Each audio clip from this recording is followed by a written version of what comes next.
أعوذ بالله من الشيطان الرجيم بسم الله الرحمن الرحيم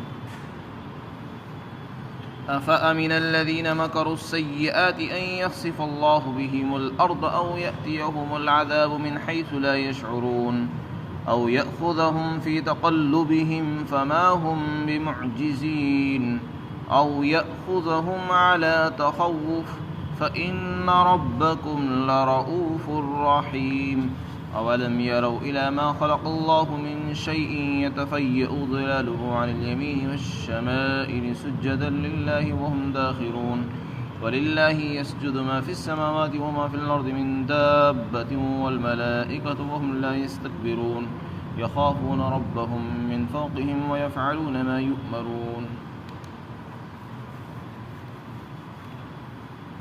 جن لوگوں نے برے برے منصوبے بنائے، کیا وہ اس بات سے بے خوف ہو گئے ہیں کہ اللہ تعالیٰ ان کو زمین میں دھسا دے یا ان کے پاس عذاب ایسی جگہ سے آ جائے جہاں انہیں محسوس بھی نہ ہو، یا اللہ تعالیٰ ان کو چلتے پھرتے ہی پکڑ لے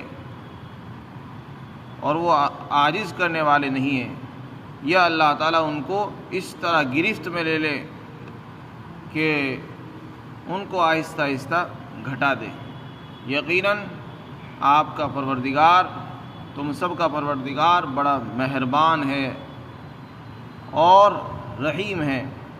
کیا انہوں نے ان چیزوں کو نہیں دیکھا جو اللہ نے پیدا فرمائی ہیں کہ ان کا سایہ دائیں طرف کو اور بائیں جانب کو جھکا رہتا ہے، اس طور پر کہ وہ اللہ کی فرمانبرداری کرتے ہیں اور وہ عاجز ہیں، اور جو چیزیں بھی آسمانوں کے اندر ہیں اور زمین میں ہیں، جانور، حیوانات، جاندار چیزیں اور فرشتے، سب اللہ کو سجدہ کرتی ہیں اور وہ تکبر نہیں کرتی، اور وہ اپنے پروردگار سے، اس کی قہاریت سے ڈرتے ہیں اور وہی کام کرتے ہیں جس کا ان کو حکم دیا جاتا ہے۔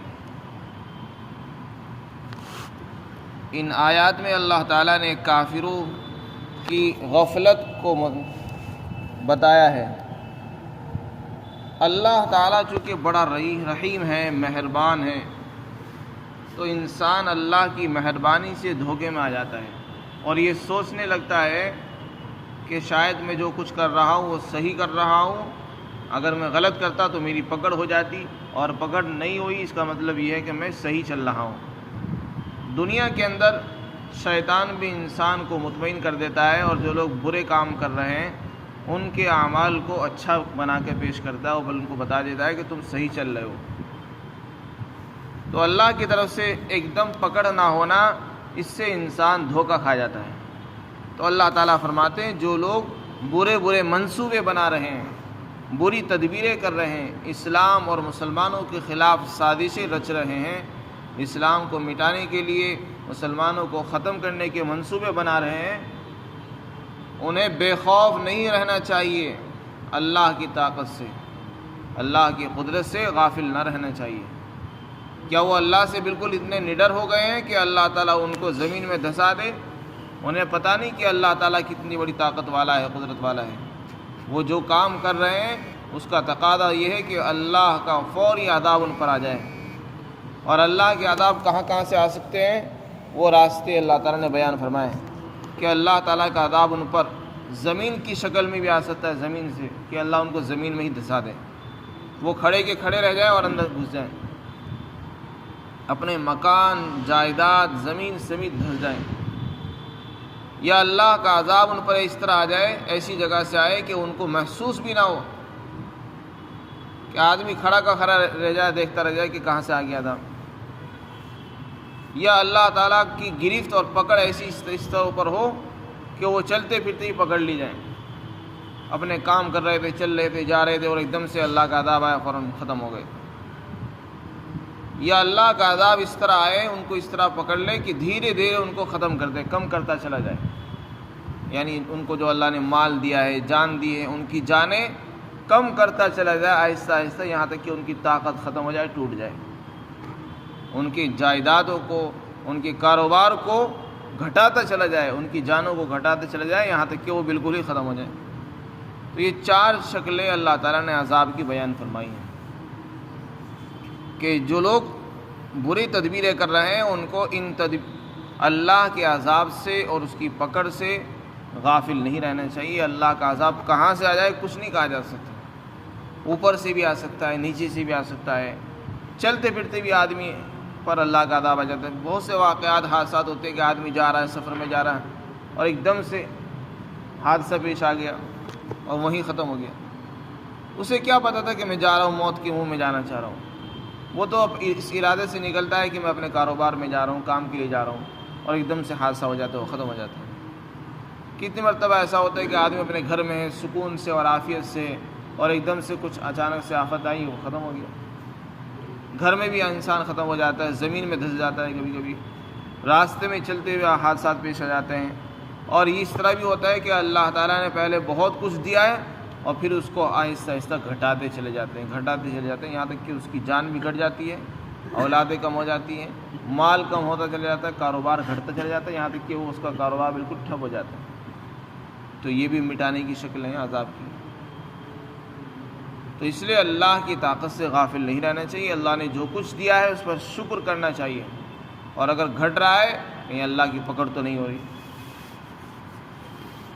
تو جو لوگ بری تدبیریں کر رہے ہیں اسلام اور مسلمانوں کے خلاف، انہیں اللہ سے غافل بالکل نہیں ہونا چاہیے۔ اللہ تعالیٰ جب چاہے گا فوری طور پر عذاب عطا فرما سکتا ہے، اور اگر دنیا میں نہیں دیا تو آخرت میں تو ان کی پکڑ ہونی ہی ہے۔ اس لیے ان کو خبردار کیا ہے کہ وہ اللہ سے ڈرتے رہیں، اور اب تک جو عذاب نہیں ہوا یہ اللہ کی بڑی مہربانی ہے، اللہ تعالیٰ بڑا رحیم ہے، غفور ہے۔ ان کو اس سے بھی عبرت حاصل کرنی چاہیے کہ ہمارا پروردگار کتنا شفیق ہے، شفقت والا ہے، مہربان ہے۔ پھر آگے ان کو توحید کے دلائل میں غور و فکر کی دعوت دی جا رہی ہے کہ جو لوگ اللہ کو نہیں مانتے، اسلام کو اپنے لیے مصیبت سمجھ رہے ہیں اور مسلمانوں کو اپنے لیے خطرہ محسوس کرتے ہیں، ایسے لوگوں کو چاہیے کہ وہ کم از کم اللہ کی مخلوقات میں تو غور کرتے۔ اللہ نے کتنی ساری چیزیں ایسی بنائی ہیں، ہر چیز اللہ کی فرما برداری میں لگی ہوئی ہے، اسی سے عبرت حاصل کر لیں۔ ایک مثال ہے، سایہ ہے، اللہ نے سایہ پیدا فرمایا ہے۔ سایہ کبھی گھٹتا ہے، کبھی بڑھتا رہتا ہے، کبھی ادھر کو جھکا ہوا ہے تو کبھی ادھر جھکا ہوا ہے۔ سورج جب نکلتا ہے تو ہر چیز کا سایہ مغرب کی طرف کو جھک جاتا ہے اور لمبا ہو جاتا ہے، اور جیسے جیسے بلند ہوتا ہے وہ گھٹتا چلا جاتا ہے، اور جب سورج زوال کے بعد مغرب کی طرف کو چلتا ہے تو سایہ مشرق کی طرف کو چلنا شروع ہو جاتا ہے۔ تو ایک جھکاؤ ہے اس کے اندر، ایک فرما برداری ہے۔ جس طرح اللہ نے کہہ دیا بس وہیں کو وہ مڑ جاتا ہے۔ اللہ کی ہر مخلوق کے اندر یہ فرما برداری نظر آئے گی۔ تکوینی طور پر اللہ کی ہر مخلوق اللہ کے حکم کی تابع ہے، اس کے حکم کو بجا لا رہی ہے۔ جانور کو دیکھ لیجئے، اللہ نے جن جانوروں کو جس مقصد کے لیے بنائے وہ اپنا کام میں لگے ہوئے، چارہ کھاتے ہیں، خوب پیٹ بھر لیتے ہیں، دودھ کا فائدہ دے رہے ہیں لوگوں کو۔ درختوں کو اللہ نے بنایا، وہ سائے کا کام کر رہے ہیں، پھل کھلا رہے ہیں، اور کھیتیوں سے لوگوں کو غلہ مل رہا ہے اور سایہ مل رہا ہے۔ اسی طریقے سے بارش، اللہ کی جتنی بھی مخلوقات ہیں سب سے انسانوں کو فائدہ پہنچ رہا ہے، اور ہر چیز اللہ کی فرما برداری میں لگی ہوئی ہے، انہی میں سے ایک سایہ بھی ہے۔ تو سائے کو دیکھو کہ کس طرح فرما برداری میں لگا ہوا ہے، جدھر اللہ کا حکم ہوتا ہے ادھر ہی کو جھک جاتا ہے، ادھر ہی کو مڑ جاتا ہے۔ مشرق کی طرف کو حکم ہو تو مشرق کی طرف مڑ جاتا ہے، مغرب کی طرف حکم ہوتا ہے مغرب کی طرف جھک جاتا ہے۔ تو یہ فرما برداری ہے۔ بظاہر ایسا معلوم ہوتا ہے کہ سایہ تو سورج سے ہو رہا ہے، جب سورج نکلے گا یہ بھی تو سایہ ہوگا۔ تو کوئی آدمی یہ کہہ سکتا ہے، کسی کے ذہن میں یہ بات آ سکتی ہے کہ وہ اللہ کی فرما برداری کہاں ہے؟ وہ تو سورج نکل رہا ہے، اس لیے سورج کی وجہ سے جو چیزیں بیچ میں آ رہی ہیں، سامان مکان آ رہے ہیں، درخت آ رہے ہیں، ان کا سایہ خود بخود پیدا ہو رہا ہے اور وہ جا رہا ہے۔ ایسا نہیں ہے، حقیقت یہ ہے کہ سایہ بھی اللہ نے بنایا ہے، اور یہ سایہ اگرچہ سورج کی وجہ سے ہمیں نظر آ رہا ہے، لیکن سورج بھی تو اللہ کے حکم کے تابع ہے۔ اگر اللہ چاہتا تو سورج کیسے نکل جاتا؟ تو سورج بھی اللہ کے حکم سے چل رہا ہے، اور سایہ بھی اللہ ہی نے پیدا فرمایا، وہ بھی اللہ کے حکم سے ہی چل رہا ہے۔ اگر اللہ چاہے تو سورج کو روک کے دکھا سکتا ہے، وہ چاہے تو دن ہی نہ ہو تو پھر سایہ کہاں سے پیدا کر دو گے آپ؟ تو سایہ بھی اور سورج بھی، چاند بھی، ساری چیزیں اللہ کے حکم اور اس کی مشیت کے تابع ہیں اور اس کی فرمانبرداری میں لگے ہوئے ہیں اور جھکے ہوئے ہیں۔ جس طرف وہ چاہتا ہے اسی طرف کو جھک جاتے ہیں، مشرق کی طرف وہ کہتا ہے مشرق کی طرف جھک جاتے ہیں، مغرب کی طرف کہتا ہے مغرب کی طرف جھک جاتے ہیں، کبھی گھٹاتا ہے کبھی ان کو بڑھا دیتا ہے۔ یہ سائے اللہ کی مخلوق ہیں اور اس سے انسان کو فائدہ بھی پہنچتا ہے۔ تو اللہ تعالیٰ فرماتے کیا انہوں نے نہیں دیکھا ان چیزوں کو جو اللہ نے پیدا فرمائی ہیں کہ ان کے سائے دائیں طرف کو بائیں طرفوں کو اس طور پر جھکتے ہیں کہ وہ اللہ کی فرمانبرداری کرتے ہیں۔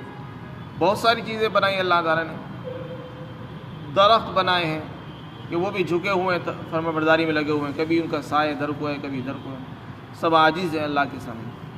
اور صرف سائے کی بات نہیں، زمین اور آسمان میں جو کچھ بھی ہے، جانور ہو، جاندار ہو، فرشتے ہوں، ہر چیز اللہ کے حکموں کی فرمانبرداری کرتی ہے، اس کے سامنے جھکی ہوئی ہے، سجدہ کر رہی ہے اس کو۔ یہاں تو سجدے کا لفظ آیا لیکن مراد اس سے فرمانبرداری کرنا۔ فرشتے اللہ نے بنائے، وہ اس کی فرمانبرداری میں لگے ہوئے ہیں، بندگی کا اظہار کر رہے ہیں۔ درخت اللہ نے بنائے، وہ بھی کر رہے ہیں۔ جانور ہیں، جاندار چیزیں ہیں، وہ بھی کر رہی ہیں۔ یہاں تک کہ مسلمان تو کر ہی رہا ہے، کافر بھی کر رہا ہے۔ مسلمان تو تکوینی طور پر کر رہا ہے۔ اللہ کے دو نظام ہوتے ہیں، ایک تکوینی نظام ہے، ایک تشریعی۔ تکوینی نظام کا مطلب یہ ہوتا ہے کہ جو کائنات کا جو نظام ہے اس نظام کے تحت تو ہر انسان چلتا ہے، چاہے وہ مسلمان ہو یا کافر ہو۔ اب جب موت آنی ہے تو سب کی آنی ہے، چاہے وہ کافر ہو یا مشرک ہو۔ ایسے نہیں کہ مسلمان کی موت آئے گی کافر کی نہیں آئے گی۔ بیمار جو ہوگا تو وہ سب ہوں گے، کافر بھی ہوگا مسلمان بھی ہوں گے، اس میں کسی کی تفریق نہیں ہوتی۔ تو کچھ چیزیں ایسی ہیں اس نظام کے اندر کہ وہ سب کے ساتھ پیش آتی ہیں۔ اسی طریقے سے کچھ باتوں کے اندر ہر انسان برابر ہے اور اللہ کی فرمانبرداری کرتا ہے۔ جس طرح اللہ نے کہہ دیا اس کو کرنا ہی ہوگا، لیکن اللہ تعالیٰ کو وہ تو چونکہ مجبوری ہے، ہر چیز مجبور ہے اس میں۔ اور ایک نظام تشریعی ہے جس کے اندر انسان کو اختیار دیا ہے کہ وہ شریعت پر چلے، اس میں صرف مسلمان اور ایمان والا فرمانبرداری کرتا ہے، کافر نہیں کرتا۔ تو تکوینی جو نظام ہے اس میں تو ہر مخلوق اللہ کی فرمانبرداری کرتی ہے اور اس کے سامنے جھکی ہوئی ہے۔ فرشتے بھی ہیں اس میں، جاندار بھی ہیں، جانور بھی ہیں۔ یہاں فرمانبرداری سے مراد ہے، سجدہ کرنے سے مراد ہے اللہ کی فرمانبرداری، یعنی اللہ نے جس کو جس کام کے لیے پیدا فرمایا وہ اس کام میں، اس مقصد میں لگی ہوئی ہے۔ جانور کو جس مقصد کے لیے بنایا اس کام کو کر رہا ہے اور انجام دے رہا ہے، لوگوں کو فائدہ پہنچانے کے لیے، لوگوں کا بوجھ اٹھانے کے لیے، سامان لادنے کے لیے، ان کو دودھ فراہم کرنے کے لیے، ان کو بال اور کھال فراہم کرنے کے لیے، وہ سب کام اس کو پہنچا رہا ہے۔ اور یہ سب فرمانبرداری کب ہوتی ہے؟ جب انسان کو اور مخلوق کو اللہ کی معرفت حاصل ہوتی ہے۔ جس کو اللہ کی جتنی زیادہ معرفت حاصل ہوگی، اللہ کو جو جتنا زیادہ پہچانتا ہوگا، اس کے اندر بندگی اتنی زیادہ آئے گی۔ فرشتے چونکہ اللہ کے قریب رہتے ہیں، وہ اللہ کو سب سے زیادہ پہچانتے ہیں، ان کو سب سے زیادہ اللہ کی معرفت حاصل ہوتی ہے، اس لیے وہ اللہ کی فرمانبرداری بھی بہت زیادہ کرتے ہیں، ہر وقت اللہ کے سامنے سجدہ ریز ہیں۔